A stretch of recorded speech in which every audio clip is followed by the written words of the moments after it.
나이프를 좀 잘 다듬어 가지고 이 기법을 만들 수가 있어요. 이렇게 이런 식으로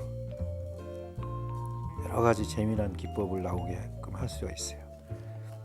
일종의 이 포르따주는의 반대적인 기법이죠. 이런 게 종이를 잘 다루는 방법, 종이의 테크니컬을 좀 제가 이제 말씀드리자면은 그 물감을 쓸 때 물감을 써가지고 종이가 상한다거나 아니면 종이가 어떻게 마르느냐, 그다음에 어떤 상태가 되느냐, 뭐 이런 거에 대한 테크니컬이에요. 그러니까 이 수업도 재밌을 거예요. 그러니까 꼭 들어보세요.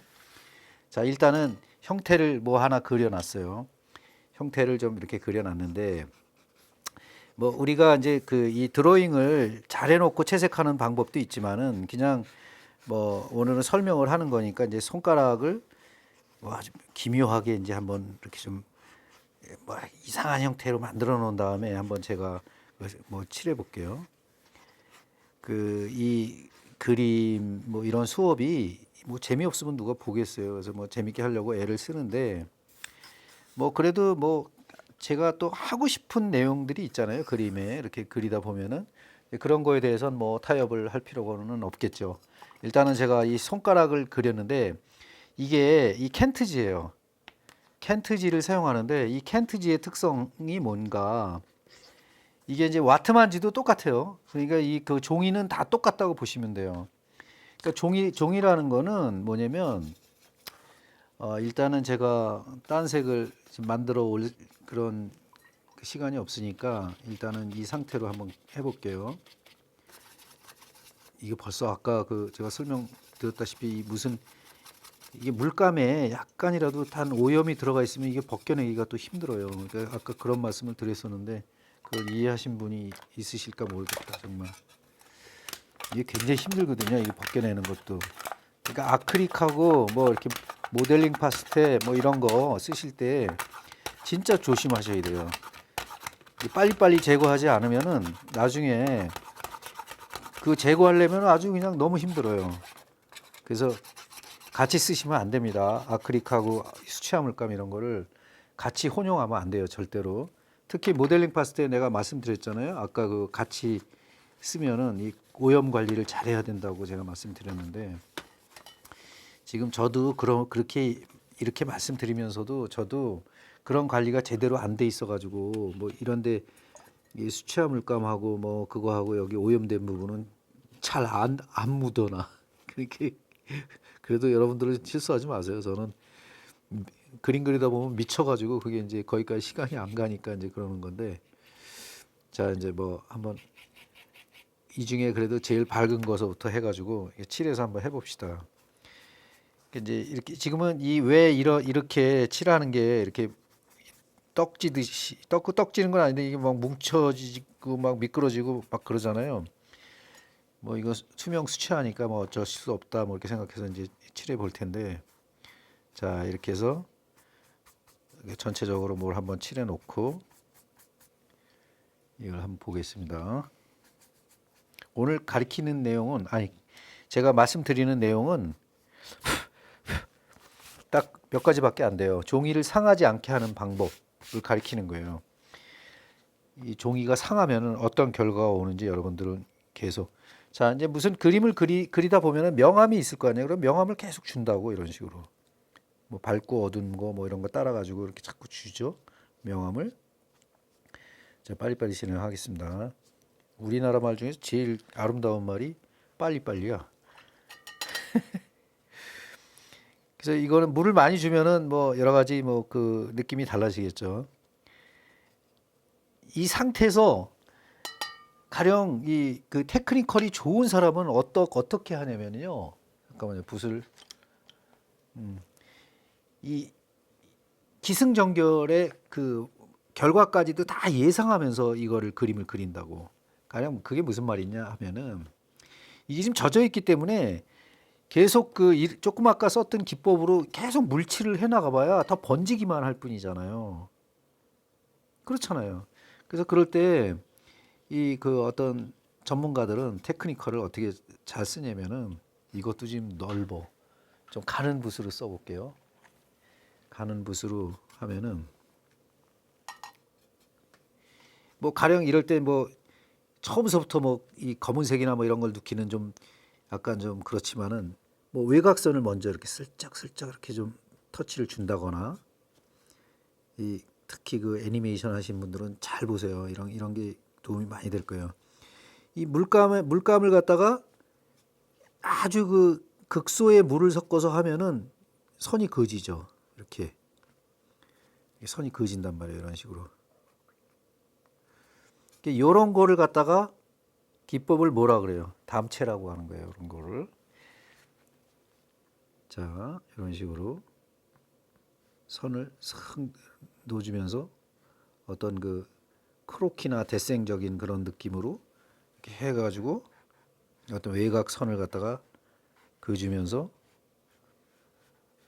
슬쩍 이렇게 좀 형태를 만들어주고 아직까지는 정확한 명암을 안 누는 거예요. 일종의 그걸 넣기 시작하면은 종이가 계속 젖어가니까 그러니까 제가 말씀드리는 이 기법의 주된 그 요점은 뭐냐면 그 타이밍, 그림을 그릴 때 어떤 타이밍을 줘야 되는가 이런 거에 대해서 말씀드리는 거예요. 이 타이밍을 조절을 못하면은 어떤 결과가 오냐면 타이밍 이걸 안 주면은 막 번진다든가 너무 건조하다든가 너무 말라 있다든가 이런 게 되는 거예요. 그걸 말씀드리는 거예요. 그래갖고 더 만약에 테크니컬이 많이 단련된 사람이라면 요럴 때 또 어떤 기법을 쓰냐면은 요런 기법은 여기다 이렇게 살짝 그 먼저 칠해 놓았던 거하고 같이 좀 묻어나게끔 하면서 저 보세요. 그림 그릴 때 여기다 대고 이렇게 하기도 하지만 아주 깨끗한 그림을 그리기 위해서 자꾸 이 손을 쓰면은 여기를 쓰면은요 이게 바닥이 뭉개진다고 자꾸 더러워진다고. 그럴 때 보통은 여기다 긴 막대기를 놓고 이렇게 하는 사람이 있고 뭐 별의별 사람이 다 있지만 저는 두 손을 거의 많이 써요. 한 손을 여기 이쪽에다가 턱 딱 기대고 여기다가 턱을 만들어 주는 거예요. 이렇게 이 손은 여기다 안 댄 거예요. 자 대면서 세밀화를 그어줄 수가 있다고 이런 식으로 덜 흔들리겠죠. 지렛대가 있으니까 이제 그런 방법도 써보시기 바라고요. 그다음에 이제 뭐 이렇게 좀 어두운 면을 이렇게 칠한다. 물론 칠을 할 때 이런 그 화이트 되는 면 이런 걸 다 칠해 줄 수는 있어요. 근데 그걸 왜 안 칠해 주냐면 이 젖은 면과 이 어두운 면을 칠하는데 여기 가까이 가버리면 번지잖아요.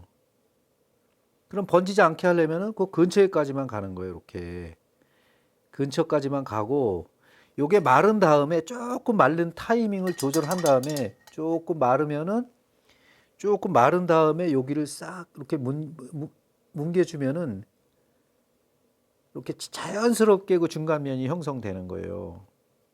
그런 기법을 이용해서 하는 그게 약간은 진화된 그런 형태를 그릴 수 있는 거예요. 말하자면은. 자, 이제 물을 가운데 듬뿍 묻혀. 이런 식으로. 그다음에 여기에 노란색이 더 들어가게 하고 싶어. 그러면 노란색을 갖다가 뭐 이렇게 슬쩍슬쩍 묻혀 준다거나 제가 이제 빨리빨리 진행하는 이유는 이 물을 사용하는 그 기법들은 굉장히 빨라요. 빠른 시간에 다 이루어진다고. 그래서 이런 게 이제 마르냐 안 마르냐 그런 거를 계속 보면서 작업을 하는 거예요. 말려가면서 할 것이냐, 그냥 할 것이냐, 뭐 이런 거에 대한 그런 기법이 이제 형성이 되는 거죠. 잠깐만요. 자료를 하나 더 찾아서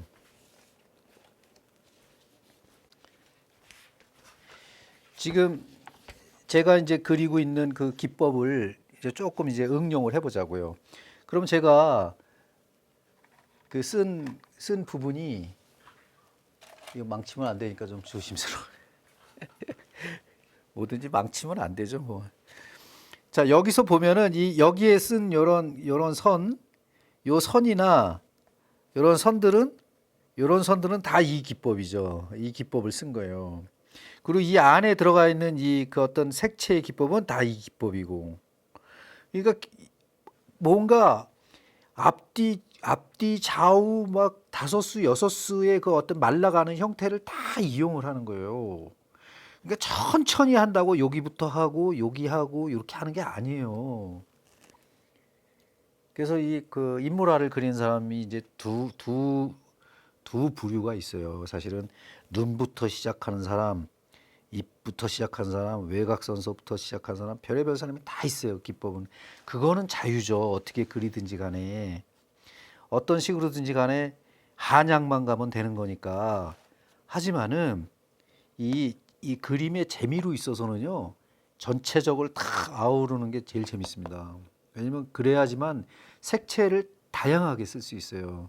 여기 자세히 다 끝내고 나면 앞으로의 4~5시간은 똑같은 걸 반복질을 해야 돼.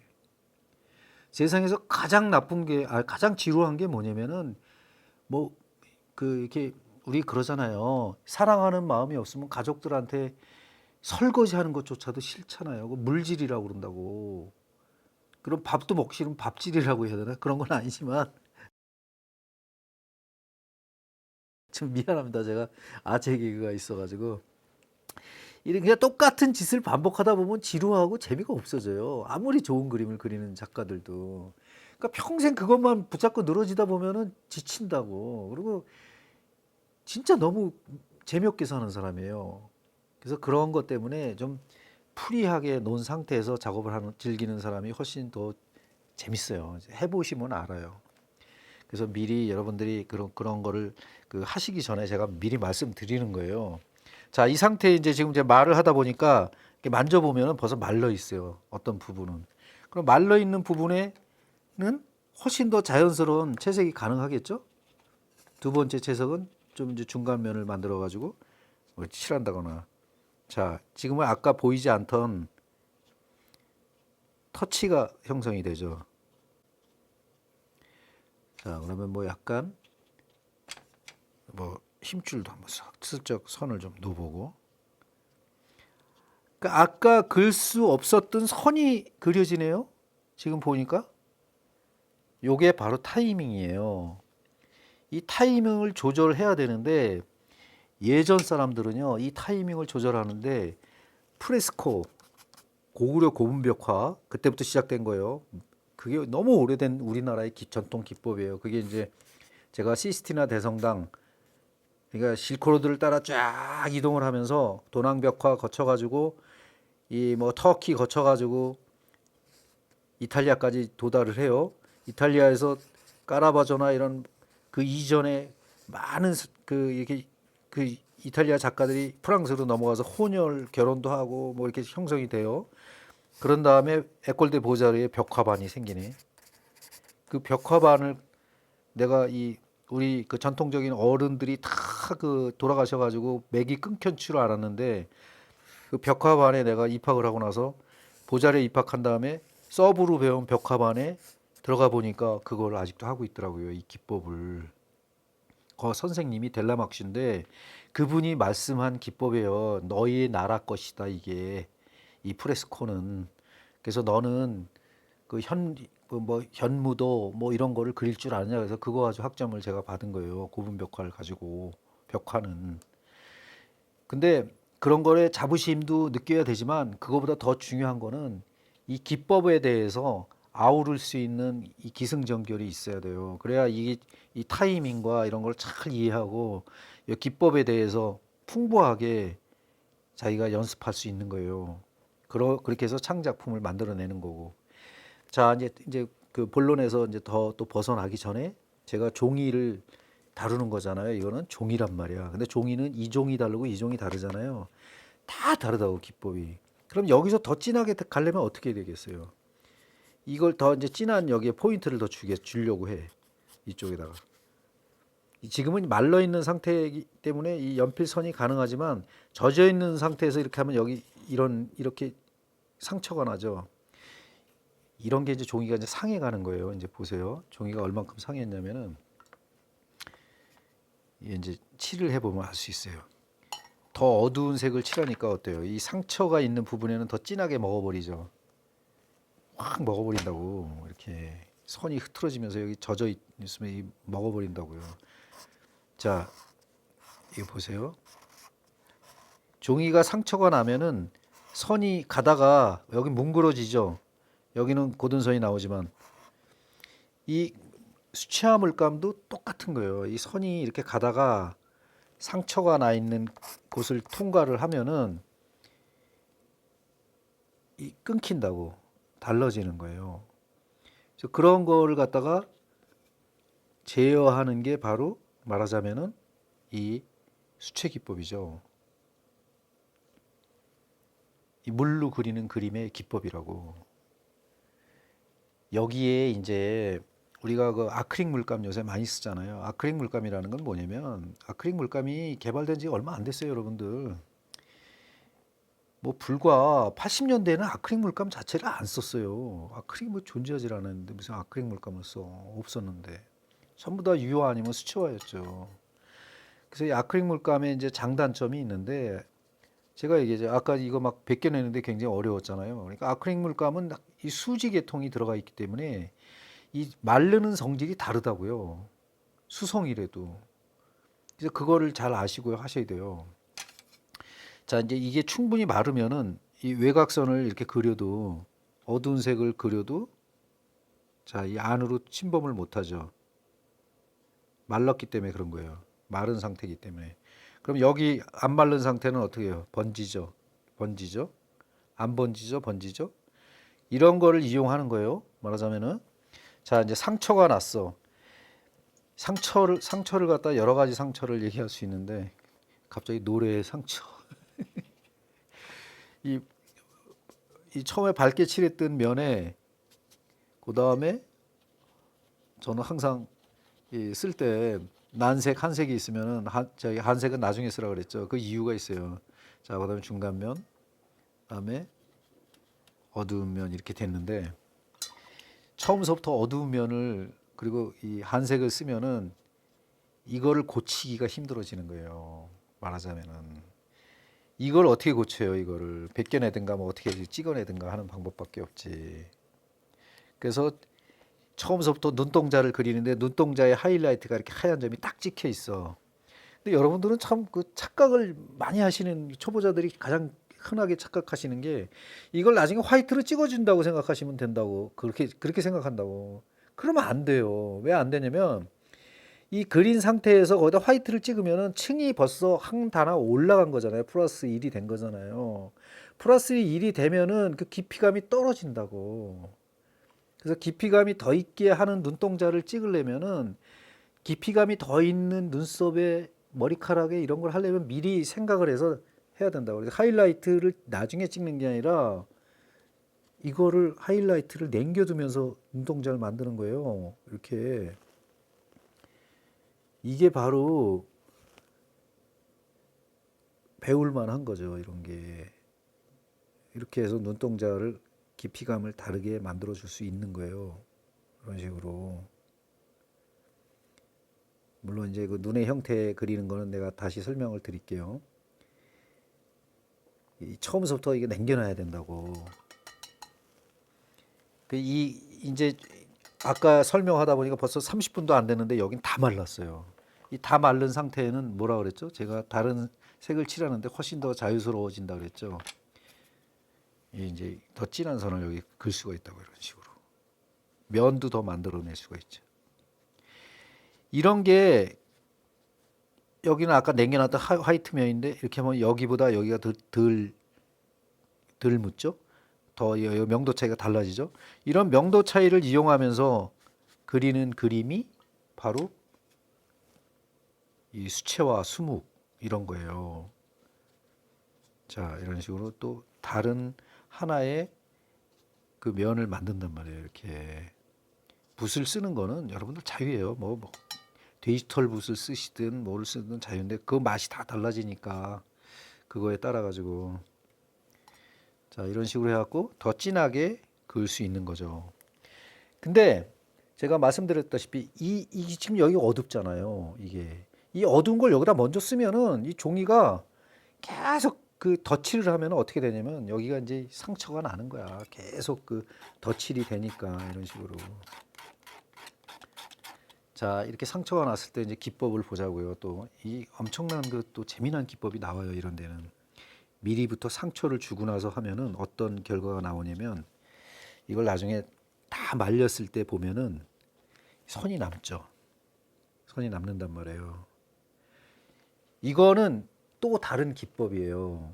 상처를 낸 깊이를 주는 거죠. 상처를 내 가지고 이 기법까지 이렇게 알게 되면은 어느 정도 레벨이냐면 레벨을 5가지로 쓰면은 이거 다섯 번째 레벨이에요. 이거는 이 기법은. 그래서 제가 아까 말씀드렸던 그 지난 요 바로 전에 강의할 때 그 말씀드렸던 벽화를 그리는데 젖은 회벽에다가 그림을 그리는데 먼저 선을 그렸던 그 선을 그대로 남기려면은 어떻게 되겠어요? 상처를 주면서 하면 되겠죠. 지금 연필선 긋잖아요. 여기다 이제 검은 선을 한번 입혀 보면은 어때요? 그대로 나오죠. 검은 선이 이렇게. 이런 게 기법이라는 거예요. 기법.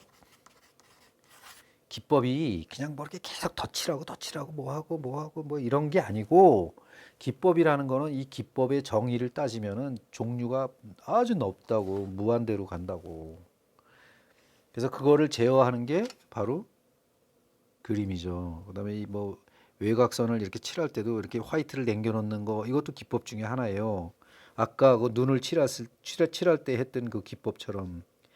그러니까 계속 말려만 가지고 칠한 그림하고 그다음에 그런 기법을 생각해 가면서 한 거하고는 어떤 차이가 나냐면은 여러분들이 좋아하시는 애공실러나 이런 분들은 이 생각을 하면서 했다고.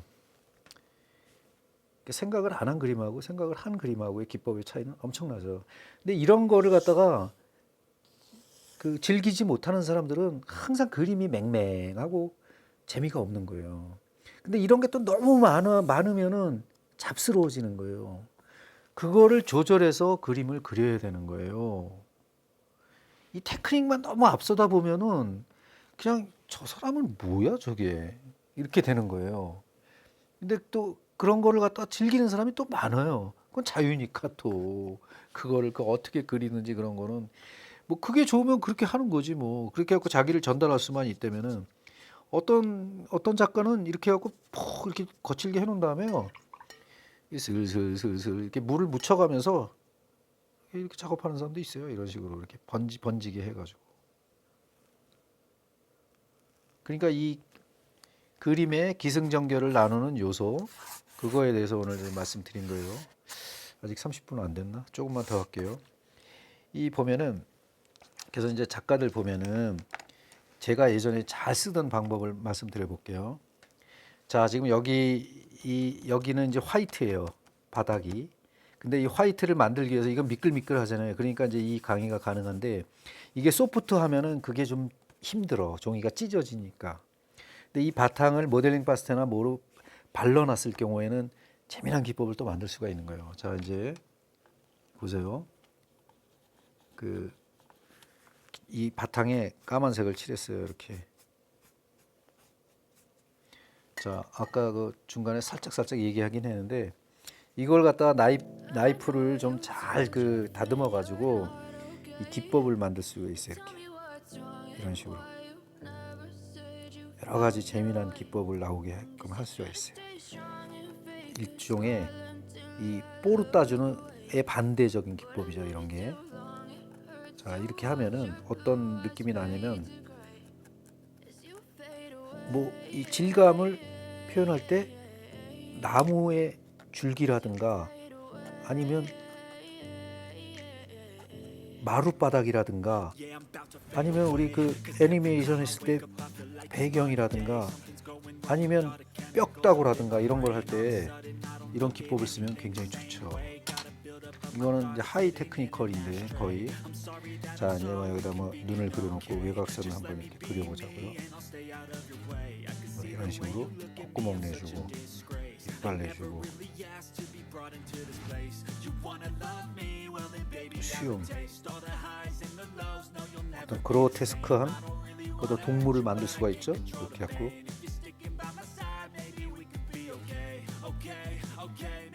라스코 동굴 벽화를 머리에 두겠다. 그러면 그렇게 해서 또 선을 이끌어가면 되고. 이런 기법을 쓰는 사람이 누가 있나? 없지. 요거는 없어요. 이건 제가 만들어낸 기법이니까. 뭐 여기를 이제 떡을 칠해 가지고 뭐 이렇게 하는 작가, 여기 화이트 좀 남겨놓고 이런 사람들 많죠. 뭐 뉴먼이라든가 뭐 그런 사람들이 많은데, 이 나름대로 자기가 자기 기법을 만들어 나가는 게 굉장히 중요해요. 저는 이거를 예전에 어디다 많이 썼냐면 바닷가 그 패선 같은 거 그릴 때, 저는 뿌리가 이 20대 초반부터 누보 리얼리즘 계열이에요. 그게 뭐냐면 잘 그려놓고 막 부시는 스타일이에요. 저는 그래가지고 이 패선 같은 거를 잘 그려놓고 거기다 스크래칭 계속 내줘가지고 거기 질감을 또 그려내고 이러는 기법이에요. 저는.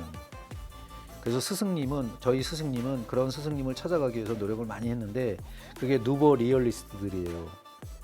아르망, 세자르 이런 분인데, 그리고 결국은 제가 아르망 선생의 제자가 됐지만, 그런 기법을 쓰는 사람들을 저는 이제 따랐던 사람이고, 제가 그 기법을 뭐 이렇게 계속 연구했던 사람이에요. 그러니까 그거를 오늘 수업에서 잘 인지하시고 생각하시면은 그 자기 기법, 자기 캐릭터를 만들어 나가는데 굉장히 유용하실 거예요. 유용하셨으면은 구독, 좋아요 눌러주세요. 저 요새 이렇게 뭐 보면은 구독자가 많으면 좋아지는 이유를 좀 알겠더라고, 이거를 하다 보면은. 그리고 제가 애써서 만든 거니까 많은 사람이 보기를 원해요. 감사합니다.